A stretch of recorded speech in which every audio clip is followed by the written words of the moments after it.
정보 톡톡. 알아두면 좋은 정보들을 찾아 소개해드리는 정보 톡톡. 오늘은 해독 주스, 과연 해독될까라는 제목으로 해독 주스의 허와시를 살펴보겠습니다. 출처는 헬스조선의 헬스리포트입니다. 주스 식이요법은 건강법이다라고 공식처럼 아는 분들이 많죠. 심지어 과일이나 채소로 즙을 낸 착즙 주스만으로 끼니를 때우는 사람도 있습니다. 몸에 좋은 과일과 채소만 섭취하니까 해독 주스이고 해독요법이라고 하면서 몸이 좋아진다고 말하기도 하는데요. 그러나 주스 식이요법을 맹신하는 것은 오히려 건강에 독이 될 수 있습니다. 3년 전쯤부터 유행하기 시작해서 여전히 관심을 끌고 있는 주스 식이요법의 허와 시를 살펴보죠. 해독 주스의 허점 첫 번째, 영양소를 제대로 섭취할 수 없다. 착즙 주스는 재료를 압착해서 만든 것으로 마셨을 때 입안에서 까끌까끌한 느낌이 없는데요. 찌꺼기는 버리고 즙만 먹기 때문입니다. 고체가 아닌 액체로 섭취하기 때문에 과일이나 채소에 들어있는 비타민의 흡수율은 높을 수 있지만 식이섬유 섭취를 놓칠 수 있는 겁니다. 착즙 뒤에 버리는 찌꺼기에 재료 대부분의 식이섬유가 남아있기 때문이죠. 식이섬유는 말 그대로 먹을 수 있는 섬유질이라서 식감이 까끌까끌한데요. 먹었을 때 제대로 소화되지도 않고 영양분으로 흡수되지도 않는 이 식이섬유가 왜 제7의 영양소라고 불릴까요? 식이섬유는 우리 몸에서 아주 다양한 역할을 합니다. 먼저 위에서 소화되지 않는 식이섬유는 장으로 가서 유산균의 먹이가 되고요. 면역력을 높이고 배변 등에 도움을 주는 유산균의 생존을 돕습니다.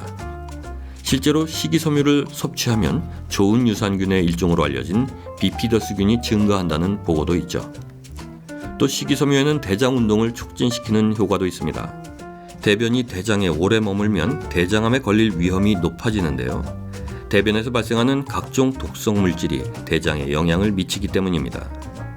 반대로 대장이 빠르게 움직여서 대변이 빨리 통과하면 대장암에 걸릴 위험이 그만큼 낮아지겠죠. 식이섬유는 물을 흡수하는 힘이 강하고 대변량을 늘리는 성질도 있어서 변의 양이 적어서 생기는 변비에 도움이 됩니다. 또한 식이섬유는 비만, 당뇨병, 심장병 등을 예방하고 콜레스테롤 수치를 개선시키는 효과도 있습니다. 결론적으로 착즙 주스인 해독 주스는 중요한 영양소인 식이섬유를 제대로 섭취할 수 없다는 점에서 건강한 음료라고 하기 힘든 겁니다. 해독 주스의 허점 두 번째, 해독은커녕 병이 악화될 수도 있다. 많은 착즙 주스 가게에서 착즙 주스를 마시면 해독이 된다, 특정 질환에 좋다라고 광고합니다. 다이어트나 해독을 위해서 하루 종일 주스만 마시게 하는 특정 프로그램이 있을 정도죠. 그러나 채소나 과일즙만 하루 종일 마신다고 해독이 되고 병이 낫는다는 말은 어불성설입니다. 일시적인 다이어트 효과는 있을 수 있지만 밥 대신 착즙 주스를 계속 먹거나 착즙 주스 다이어트를 하면 단백질이나 탄수화물 섭취량이 비정상적으로 떨어져서 저혈압이나 탈모 등의 원인이 생길 수 있습니다.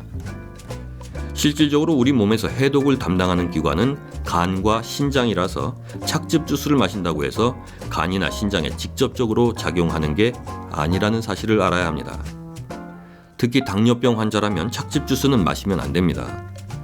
다른 간식 대신에 적당량의 과일을 먹는 건 도움이 되지만 액체인 주스는 위에서 장으로 통과하는 시간도 빠르고 흡수도 빠르기 때문에 이렇게 되면 혈중의 당 농도가 급격히 상승해서 당뇨병 증상이 악화될 수 있거든요. 신장 질환이 있어도 착즙 주스는 조심해야 합니다. 바나나, 수박, 사과, 양파가 들어간 주스는 칼륨 함량이 높아서 다른 음식은 안 먹고 해독 주스만 마신다면 신장에 부담을 줄 수 있죠. 신장이 좋지 않은 사람은 혈액에 칼륨이 지나치게 많은 고칼륨 혈증이 합병증으로 생기기도 하는데요. 많은 양의 칼륨이 들어간 주스를 갑자기 마시면 고칼륨 혈증에 좋지 않습니다. 또한 고지혈증 치료제나 혈압약, 부정맥 치료제, 항히스타민제 등의 약물을 복용하고 있어도 주스요법은 피하는 게 좋습니다. 주스요법에 곧잘 들어가는 과일인 자몽 때문인데요. 자몽에는 나린긴과 나린게닌이라는 성분이 있는데요. 이 두 성분은 간에서 약물을 분해하는 효소를 과도하게 활성화시켜서 약물 부작용을 일으킬 수 있습니다. 네, 이렇게 해독 주스의 허점들을 살펴봤고요. 그럼 이번에는 해독 주스를 어떻게 마시면 좋은지를 알아보죠. 해독 주스 솔루션입니다. 하루에 종이컵으로 한 잔 정도만 먹거나 혹은 직접 씹어서 먹자.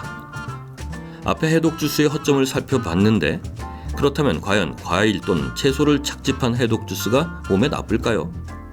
정답은 노입니다. 착즙 주스 자체는 설탕으로 범벅된 탄산음료나 오렌지 향만 넣은 가짜 오렌지 주스보다 훨씬 몸에 좋습니다. 다만 밥 대신 해독 주스를 섭취하거나 과도하게 먹을 때는 몸에 나쁘다는 거죠. 그래서 착즙 주스를 마시고 싶다면 하루에 종이컵으로 한 잔 정도만 먹는 게 적당한 겁니다. 그리고 이보다 더 좋은 방법이 있습니다. 가능하다면 주스로 마시지 말고 직접 입으로 씹어서 드시는 겁니다. 씹어서 먹게 되면 영양분 손실이 거의 없죠.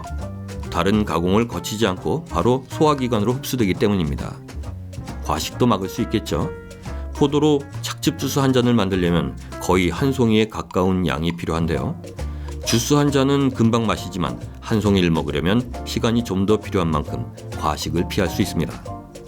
씹어서 먹으면 천천히 조금씩 먹게 될 테니까요.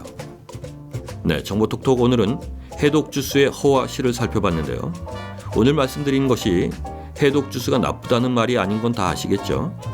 균형 잡힌 식사를 유지하면서 매일 아침 해독 주스 한 잔씩 드시는 건 얼마든지 좋은 일입니다.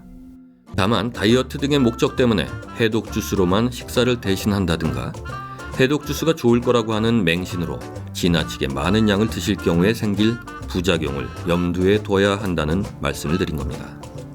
모름지기 무슨 일에든 넘치거나 모자르지 않도록 균형을 잃지 않아야 하니까요.